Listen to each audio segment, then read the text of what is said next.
नमस्कार मित्रों, मैं नरेश दातीच। आपका वेडर एकेडमी ऑफ पॉलिटिक्स में स्वागत है। आज हम बात करेंगे राजनीति का अध्ययन करने के लिए आवश्यक अवधारणाओं में से किसी एक अवधारणा पर। सबसे पहली अवधारणा जिसका मैंने उल्लेख किया था वो है राज्य। तो राज्य क्या होता है? राज्य की परिभाषा समय समय पर बदलती रही है। हालांकि इस पर कंसेंसस है मुख्य रूप से कि राज्य की 4 विशेषताएं होती है। राज्य एक संस्था है, राजनीतिक संस्था है, जिसके पास सरकार है, जिसके पास जनसंख्या है, जिसके पास क्षेत्रफल है और जिसके पास संप्रभुता है। तो राज्य की उत्पत्ति की बात करें, राज्य कब से अस्तित्व में है, तो इस पर भी अलग अलग प्रकार के विचार हैं। अरस्तु ने बहुत वर्षों पहले, आज से 2000 वर्ष पहले राज्य की बात की है। उस समय राज्य और समाज और इवन व्यक्ति में भी अंतर नहीं होता था। तो उन्होंने तब राज्य की क्या उपयोगिता है उसके बारे में भी बात की थी। राज्य की बहुत सी विशेषताएं या परिभाषाएं 19वीं शताब्दी में सामने आती है, क्योंकि तब तक राज्य एक राष्ट्रीय राज्य के रूप में परिणित हो चुका था और राज्य जिसे हम कह सकते हैं राजा से अलग हो चुका था और एक अवधारणा के रूप में और एक संस्था के रूप में सामने आ चुका था। तो बहुत से विचारकों ने इसकी परिभाषाएं दी है, लेकिन जो मुझे सबसे अच्छी परिभाषा लगती है, जिसको मैं मानता हूं कि राज्य का सबसे एप्रोप्रिएट आज के संदर्भ में परिभाषा है, वो जर्मन समाजशास्त्री मैक्स वेबर ने दी है। मैक्स वेबर के अनुसार state is a political organization that maintains a monopoly on the legitimate use of violence. राज्य एक राजनीतिक संगठन है जो हिंसा के प्रयोग की वैधता पर एकाधिकार रखता है। वापिस सुने, राज्य एक राजनीतिक संगठन है जो हिंसा के प्रयोग की वैधता पर एकाधिकार रखता है। ये बड़ी स्पष्ट परिभाषा है कि समाज में जो भी हिंसा होती है, उस हिंसा को अगर उसकी वैधता देखी जाए तो केवल राज्य ही वैधता दे सकता है। राज्य के पास सेना होती है, राज्य के पास पुलिस होती है, राज्य के पास हथियार होते हैं और वे उसका उपयोग मूल रूप से समाज में कानून और व्यवस्था को बनाए रखने के लिए करते हैं। और राज्य से बाहर जो सीमाएं हैं उस पर भी राज्य की रक्षा करने के लिए इसका उपयोग किया जाता है। और दोनों स्थितियों में जो हिंसा होती है उसकी वैधता स्वीकार की जाती है। इसलिए समाज में राज्य ही एकमात्र ऐसा संगठन है, राजनीतिक संगठन है, जो ये क्लेम कर सकता है कि उसके द्वारा की गई हिंसा वैध है। और बाकी किसी भी समूह के द्वारा जो हिंसा की जाती है वो उसको अवैध माना जाता है। या तो हिंसा आपस में समूहों के मध्य में होती है, व्यक्तियों के मध्य में होती है, या राज्य के विरुद्ध होती है। तो राज्य के विरुद्ध जब होती है तो हम उसको कहते हैं कि यह एक राष्ट्रद्रोह या राजद्रोह का मामला है। जब व्यक्तियों की आपस में हिंसा होती है तो हम उसको पुलिस के हवाले करते हैं। हम कहते हैं गैर कानूनी है, कुछ ऐसा काम किया है जो कि कानून के अंतर्गत नहीं आता है। लेकिन जब राज्य हिंसा का सहारा लेता है तो सामान्यतः उसको कानूनी माना जाता है, क्योंकि राज्य हिंसा का सहारा ऐसा माना जाता है कि अंतिम हथियार के रूप में लेता है।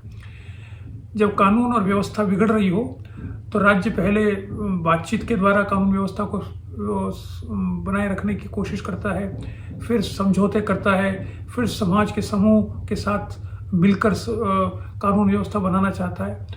लेकिन उन सब में असफल होने पर राज्य अंत में हिंसा का सहारा भी लेता है। वो पनिशमेंट या जिसे कहते दंड का सहारा लेता है और उस दंड का उपयोग करते समय हिंसा हो सकती है। और ऐसे समय में राज्य के द्वारा जो हिंसा की जाती है उसे जायज माना जाता है। ये मैक्स वेबर का कहना है। तो मैक्स वेबर ने एक बड़े ही जिसे कह सकते हैं व्यावहारिक ढंग से राज्य की परिभाषा दी है। अब ऐसा राज्य जो है उसकी उत्पत्ति कैसे होती है, राज्य कहाँ से आता है? तो राज्य के समाज में आने के बहुत से सिद्धांत सामने आए हैं। उसको ऐतिहासिक रूप से भी देख सकते हैं। तो सबसे पहले जब राज्य की बात की जाती थी, जैसे मैंने बताया अरस्तु ने, तो अरस्तु मानता है कि यह स्वाभाविक विकास का परिणाम है।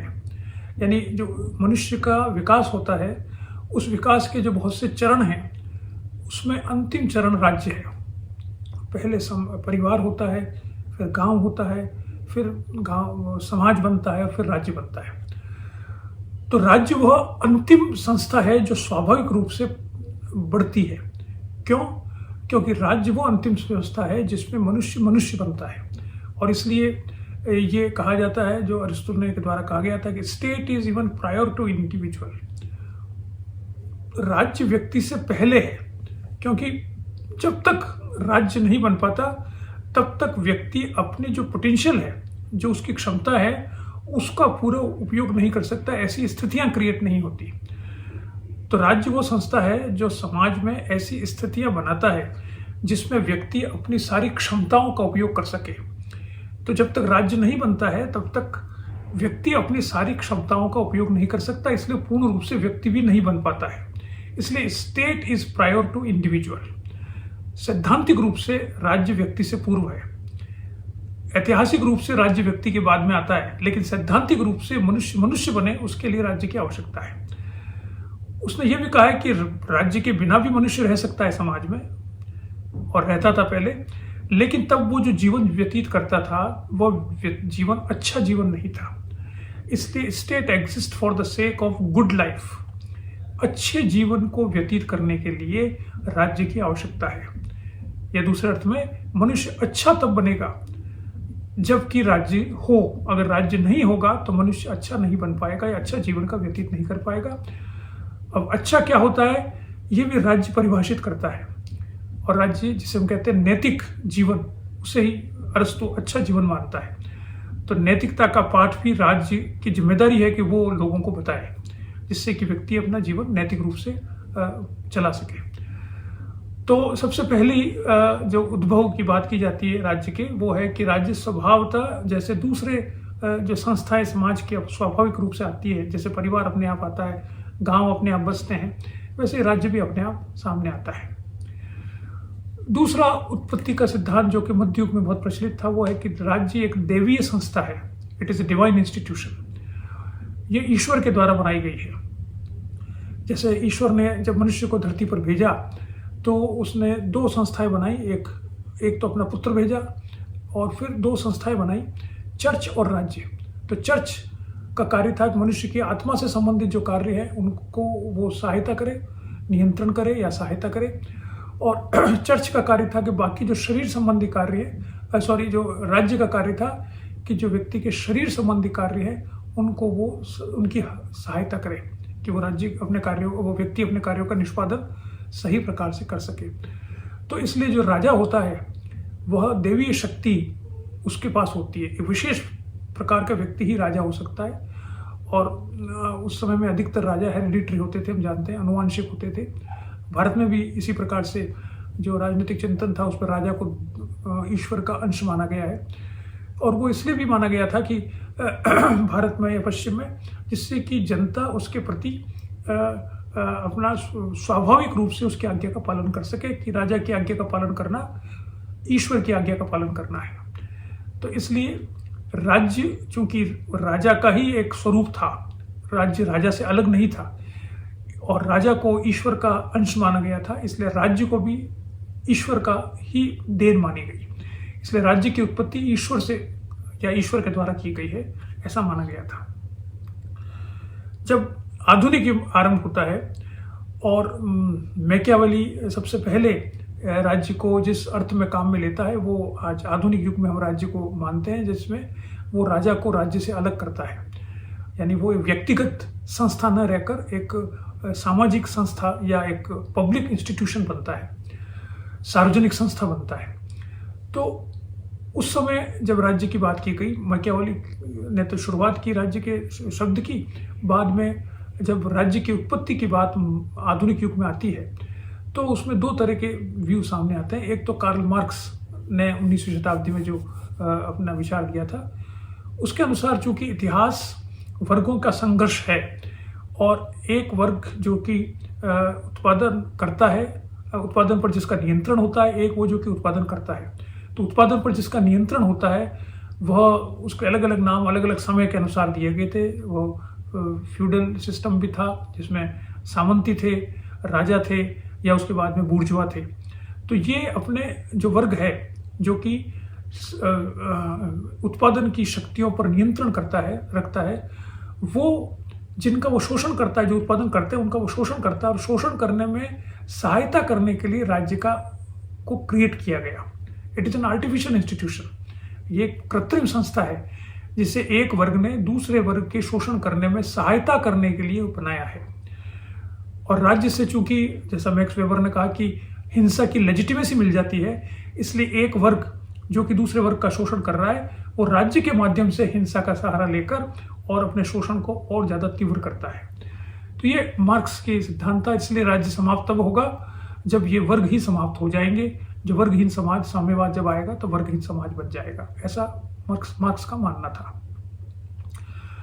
लेकिन आधुनिक युग में राज्य की उत्पत्ति का जो सबसे बड़ा सिद्धांत है वो है सामाजिक अनुबंध का सिद्धांत, जिसके बड़े प्रतिपादक हॉब्स, लॉक और रूसो रहे हैं, हम लोग जानते हैं। जो ये मानते थे कि समाज में राज्य का प्रादुर्भाव समाज के व्यक्तियों के द्वारा मिलकर एक समझौते के अंतर्गत हुआ है, और इस अर्थ में वह राज्य एक कृत्रिम संस्था है। इसलिए राज्य एक सीमित संस्था भी है, क्योंकि जिन्होंने बनाया है उन्होंने उसको एक उद्देश्य के लिए बनाया है, और राज्य का कार्य केवल उस उद्देश्य को पूरा करना है। वो उस उद्देश्य से इधर उधर नहीं भटक सकता। जैसे कि जॉन लॉक के अनुसार राज्य व्यक्तियों के पास अधिकार स्वाभाविक रूप से थे, और उन अधिकारों की रक्षा करने के लिए राज्य को बनाया गया। तो राज्य का कार्य केवल अधिकारों की रक्षा करना है और कुछ भी नहीं है। तो ऐसी स्थिति में राज्य, जब अगर हम सामाजिक अनुबंध के सिद्धांत को मानते हैं तो इसका अर्थ है कि राज्य जो है वह कृत्रिम है, राज्य अपने उद्देश्य से सीमित है, और राज्य में किसी न किसी प्रकार से एक जिसे कह सकते हैं व्यक्तियों से अलग नहीं हो सकता, वो अपना अलग अस्तित्व नहीं बना सकता, वो एक कृत्रिम संस्था है। हालांकि हॉब्स, लॉक और रूसो तीनों जब सामाजिक अनुबंध का सहारा लेते हैं तो अलग अलग प्रकार के राज्य की कल्पना करते हैं, और उनके बनाने की सामाजिक समझौते का सिद्धांत भी अलग अलग प्रकार का है, जो कभी हम देखेंगे कि सामाजिक समझौते का सिद्धांत किस प्रकार का है। लेकिन मूल बात यह है कि राज्य का उद्भव सामाजिक समझौते के आधार पर हुआ है, और राज्य इसलिए कृत्रिम है, और राज्य सीमित है, और राज्य के उद्देश्य व्यक्तियों के द्वारा नियत किए जाते हैं। राज्य अपने उद्देश्य स्वयं नहीं बना सकता, उन व्यक्तियों के द्वारा जिन्होंने राज्य को निर्मित किया है। अब जब राज्य के इतने सारे उत्पत्ति सिद्धांत हैं, तो अब आगे प्रश्न आता है कि राज्य की प्रकृति क्या है, या राज्य की सीमाएं क्या है। राज्य एब्सोल्यूट होता है, या राज्य में की सीमाएं होनी चाहिए। तो राज्य के उससे पहले राज्य का उद्देश्य क्या है, यानी राज्य क्यों बनाया गया है। राज्य का उद्देश्य अलग अलग प्रकार के माना गया है। जैसा मैंने बताया कि अरस्तु ने बताया था कि राज्य का उद्देश्य व्यक्ति को अच्छा जीवन व्यतीत करने की कंडीशंस देना है, वो व्यवस्थाएं देनी है, वो स्थितियां क्रिएट करनी जिससे व्यक्ति एक अच्छा जीवन व्यतीत कर सके। तो राज्य का उद्देश्य अच्छे जीवन को बनाना है मनुष्य की। इसी प्रकार से मध्य युग में जब देखते हैं हम, तो मानते हैं कि राज्य का उद्देश्य व्यक्तियों को नियंत्रित करना है। ईश्वर के द्वारा जब मनुष्य को यहाँ भेजा गया है कि वो अच्छे काम करे और जिससे वापस वो स्वर्ग में जा सके, तो अगर मनुष्य अच्छे काम नहीं कर रहा है तो उस पर नियंत्रण करने के लिए राज्य को भेजा गया है। इसलिए राज्य का एकमात्र कार्य है कि व्यक्ति को कैसे नियंत्रण में रखा जाए। जॉन लॉक, जैसा मैंने अभी बताया, वो उसके अनुसार राज्य का कार्य व्यक्तियों के अधिकारों की रक्षा करना है, और कोई कार्य नहीं है, क्योंकि व्यक्ति का अधिकार स्वाभाविक है और राज्य का उद्देश्य व्यक्तियों के अधिकारों की रक्षा करना है। उपयोगितावादी उसके बाद में मानते हैं कि राज्य का कार्य मुख्य रूप से व्यक्ति के लिए उपयोगी बनना है। 19वीं शताब्दी में उपयोगितावाद सामने आया, जिसमें John Bentham, John Stuart Mill वगैरह विचारक थे। वो ये मानते हैं कि राज्य का उद्देश्य अधिकारों की रक्षा करना नहीं है, क्योंकि अधिकार तो राज्य देता है। जब तक राज्य रिकॉग्नाइज नहीं करे, अधिकार नहीं होते। इसलिए अधिकार तो राज्य के द्वारा प्रदत्त होते हैं, इसलिए उसकी रक्षा करने के कोई अर्थ नहीं है। राज्य का अस्तित्व समाज में तब होगा जब राज्य व्यक्ति के लिए उपयोगी हो। और अपने आप को उपयोगी बनाने का क्या अर्थ है कि राज्य व्यक्तियों की प्रसन्नता, खुशी को ज़्यादा से ज़्यादा बढ़ाने का प्रयास करे। और वो कैसे कर सकता है, जब वो अधिकतम व्यक्तियों को अधिकतम खुशी प्रदान करे। Maximum happiness to the maximum people. अधिकतम व्यक्तियों को अधिकतम प्रसन्नता अगर देता है राज्य, तो राज्य की उपयोगिता है और राज्य का उद्देश्य भी यही है। इसके पश्चात जब बात करते हैं कार्ल मार्क्स की, जैसे मैंने बताया, तो वो तो मानता है कि राज्य का उद्देश्य केवल शोषण करने में सहायता करना है। और अंत में अराजकतावादी जो थे बहुत से, जो भी 19वीं शताब्दी में एक नया दर्शन पैदा हुआ था, जो मुख्य रूप से जो साइंस और टेक्नोलॉजी का विकास हो रहा था उसके विरुद्ध जो लोग थे, जो मानते थे कि प्रकृति के साथ ज़्यादा छेड़छाड़ नहीं करनी चाहिए, उससे मनुष्य का पतन होगा नैतिक रूप से, वो जो अराजकतावादी थे उन्होंने राज्य को माना है कि राज्य का उद्देश्य, राज्य एक कृत्रिम रूप से सामने आता है और वो मनुष्यों का शोषण करने के लिए अस्तित्व में रहता है। इसलिए अगर मनुष्य को अपना जीवन, नैतिक जीवन व्यतीत करना है, अच्छा जीवन व्यतीत करना है, तो पहला काम ये करना है कि राज्य को समाप्त करना चाहिए। तो ये राज्य के उद्देश्य, बहुत से उद्देश्य हैं जिन पर हम बात कर सकते हैं।